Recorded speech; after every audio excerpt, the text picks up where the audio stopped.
बिस्मिल्लाहिर्रहमानिर्रहीम। अल्लाहुम्मा सल्लि अला सय्यदिना मौलाना मुहम्मद व अला आलि मुहम्मद व बारिक वसल्लम। रबीउल अव्वल का मुबारक महीना है। मेरा रब आपको अपनी मोहब्बत भी अता करे और अपने प्यारे रसूल सल्लल्लाहु अलैहि वसल्लम की मोहब्बत भी अता करे। अच्छा, मोहब्बत की कोई तस्बीह नहीं होती। मोहब्बत आंखों में नूर लेके आती है। मोहब्बत रूह को खुशी देती है। आपकी ज़ुबान पे, आपके हाथों की उंगलियों पे दुरूद शरीफ बढ़ जाता है। आप नबी सल्लल्लाहु अलैहि वसल्लम की सुन्नतों में से कुछ चीज़ों को इख्तियार कर लेते हो। लाइक मैंने एक बच्चे से जब कहा कि इन दिनों दुरूद शरीफ ज़्यादा पढ़े तो उन्होंने कहा क्या फ़ायदा। मैंने कहा कोई फ़ायदा आप ना सोचें, सिर्फ 3 काम कर लीजिएगा। अपनी ज़ुबान की दराज़ी को छोटा कर लें, ये अल्लाह ने रसूल ने कहा। आप अपने ढीठ होने, लड़ाका होने, इसको रोक लीजिए, ये भी अल्लाह के रसूल ने कहा। और तीसरा ये कि जो लड़ाका होना है, इनफैक्ट इसको भी रोकिएगा, क्योंकि ये तीनों चारों चीज़ें, बदज़ुबानी हो, बदकलामी हो, ढीठ होना हो, सख्त होना हो, आगे से बदलिहाज होना हो, इस बात को अल्लाह के रसूल सल्लल्लाहु अलैहि वसल्लम ने, बुखारी की एक हदीस है उसमें यह कहा कि उसको नापसंद अल्लाह ने किया।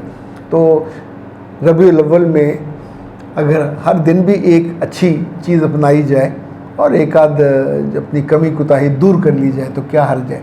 इससे बड़ा तोहफा तो कोई नहीं हो सकेगा। ओके जी। सर जी, क्या तलाक याफ्ता लड़की को अनमैरिड लड़के से शादी करनी चाहिए? ज़रूर करनी चाहिए, क्या हर्ज है। बल्कि अगर रिश्ता शाम को आना हो तो अगले दिन सुबह कर लेनी चाहिए। ये असल मसला रिश्ते की अवेलेबिलिटी का है।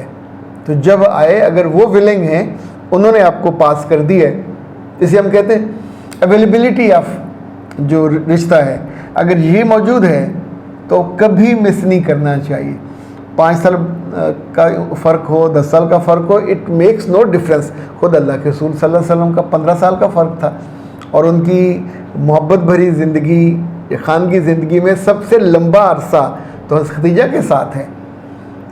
रिस्पेक्टफुल, काइंड, लॉयल, यानी इतना ख्याल करने वाली, केयरिंग, अपना सब कुछ निछावर करने वाली, हर खुशी गम में, सुख में, दुख में साथ देने वाली। अल्लाह ने सारी औलादें भी उन्हीं के बतन से पैदा की। सो सुन्नत भी है। और अगर ये रिश्ता आता है तो मेरे बच्चे कोई मसला नहीं है, इसको बिल्कुल आराम से, कोई ताने वाने नहीं देगा। आपने लिखा ना कि क्या वो ताने बाद में देगा, क्यों ताने देगा। ताने देने हो तो बेवकूफ़ किसी और को दे लेगा ना, आपको क्यों देगा। आपकी चूँकि दूसरी शादी है तो दूसरी शादी वाली बच्चियों को वो क्या कहते हैं, चाय का जला, दूध भी, या दूध का जला चाय भी, छाछ भी, हाँ, दूध का जला या चाय का जला, छाछ कहते हैं लस्सी को तो ठंडी होती है, तो वो भी फूंक फूंक के पीता है। तो इनफैक्ट जब आपको पहले दुख पहुंचा हो अपनी किसी गलती से, कोताही से, एक डिवोर्स हो गई, तो ज़िंदगी बंद थोड़ी होती है ना, ख़त्म होती है। नए जज्बे से, नई अक्ल से, नई समझ से, नई मोहब्बत से। लड़कियों को मार पड़ती है ज़्यादा बोलने से, इनको मार पड़ती है ज़्यादा सोचने से, इनको मार पड़ती है ज़्यादा तवक्कुआत, यानी रोज़ 2-2.5 फुट का पहाड़ खड़ा करते जाती हैं और धीरे धीरे वो इनके कद से बड़ा हो जाता है। तो कहाँ हर बंदे के बस में होती है कि वो उसको पूरा करे। तो इसलिए मैं तो इस हक़ में हूँ कि बग़ैर किसी हेजिटेशन के, झिझक के। नूर, सर जी, अगर शौहर बीवी के साथ कंप्रोमाइज़ ना करे और बीवी पर कंप्रोमाइज़ करने के लिए ज़ोर लगाए तो लड़की किस तरह से रिश्ता बचाए? मेरे बच्चे, एक ही रास्ता है, जहाँ शौहर ये कांस्टेबल की तरह होता है, चौक में खड़ा है, वो इजाज़त देगा तो उधर से गुजरेंगे, नहीं देगा तो अब खड़े रहेंगे। सुबह रश जब ज़्यादा होता है तो कांस्टेबलों को अगर अल्लाह अकल दे तो उस वक्त इशारे चलने देने चाहिए ना। इशारे तो हर कुछ देर बाद एक ऑटोमेटिक सिस्टम से चल रहे होते हैं। ट्रैफिक इतनी सी निकल गई, बंद हो गया, इधर से करिए, ये रोक देते हैं। तो रोकने से ट्रैफिक सारी जाम हो जाती है, बल्कि जैम हो जाती है। तो ये जो ट्रैफिक जैम है, रिश्तों में भी यही होता है। मर्द आमतौर पे जो असूल माने हुए होते हैं, तयशुदा ख़ानदानों के, मुआशरे के, दीन के, उनको उनके सिग्नल बंद कर देते हैं और ख़ुद खड़े हो जाते हैं। अच्छा, खुद खड़े होके जब आप कभी ये रोकोगे, कभी ये रोकोगे, कभी ये रोकोगे, कभी इधर से चलाओगे, तो बंदा थक जाता है और परेशानी में हमेशा गलत फैसले होते हैं।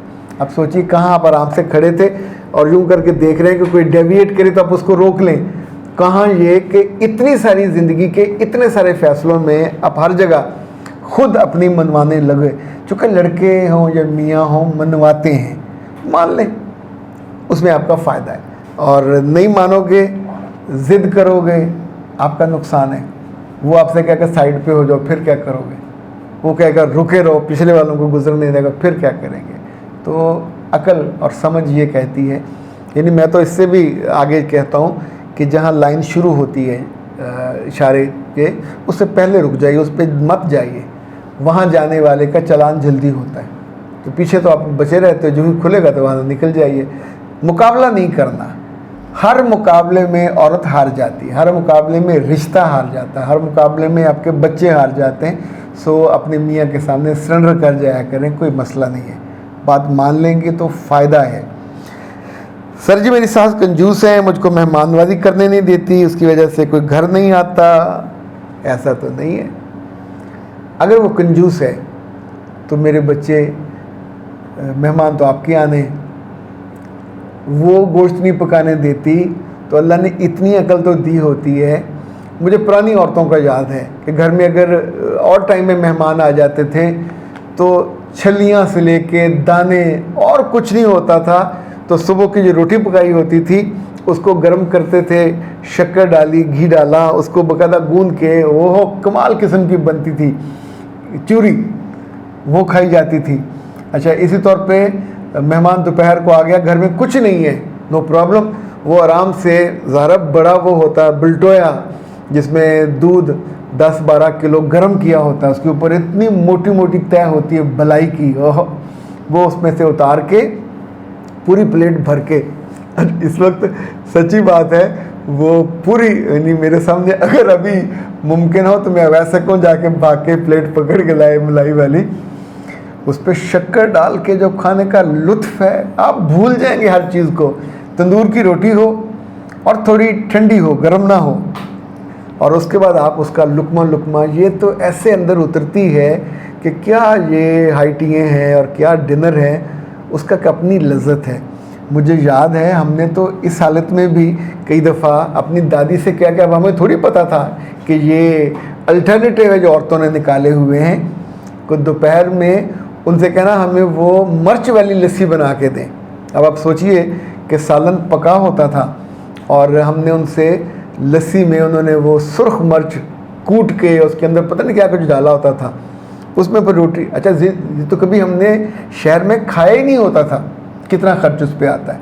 घर में दही होता है, अब दही को, मेरी जो छोटी बहन है, मैंने उसकी भी ये खूबी देखी कि घर में कुछ नहीं होगा तो वो आराम से आलू बॉयल करेगी, उनको मैश करेगी, पराठे बना के, और अच्छा पेश करने का तरीका है, आप कितनी मोहब्बत से पेश कर देते हैं। नहीं सालन खाए गजमानो, कोई चीज़ नहीं है तो जो अवेलेबल है वो पेश कर दीजिए। और अगर आपने बताना है, भरम रखना है तो भरम रख लीजिए, भरम तोड़ना है तो भरम तोड़ दीजिए। लेकिन मेरे बच्चे ये सासू जी को मत बुरा कहिए।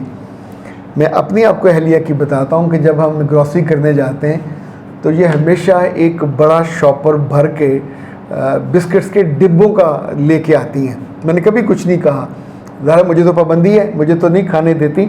मैं जो खाता हूँ मैंने वो अपने ऑफिस में छुपा के रखा हुआ है, ये आपको मैं दिखा देता हूँ, अल्लाह करे ये वो ना देखें।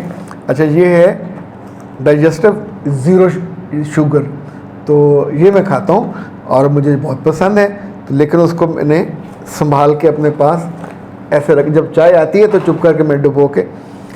पिछले दिनों से मैंने एक इसमें और जिद्दत की है कि अगर चाय के कप में 2 बिस्किट ये घोल लिए जाएं, डालें फ़ौरन वो घुल जाते हैं, चम्मच से उसको ज़रा मिक्स कर दें, उफ़ अल्लाह, ऐसी गाढ़ी चाय पीने का मज़ा आता है। ज़रा करके देखिए, ज़िंदगी में कुछ चीज़ों के तजर्बे करने चाहिए। यूनिवर्सिटी के ज़माने में मैं यूनिवर्सिटी का हॉस्टल छोड़ के अपने घर में रहता था, और शाम को कॉफ़ी पीने का जुनून था।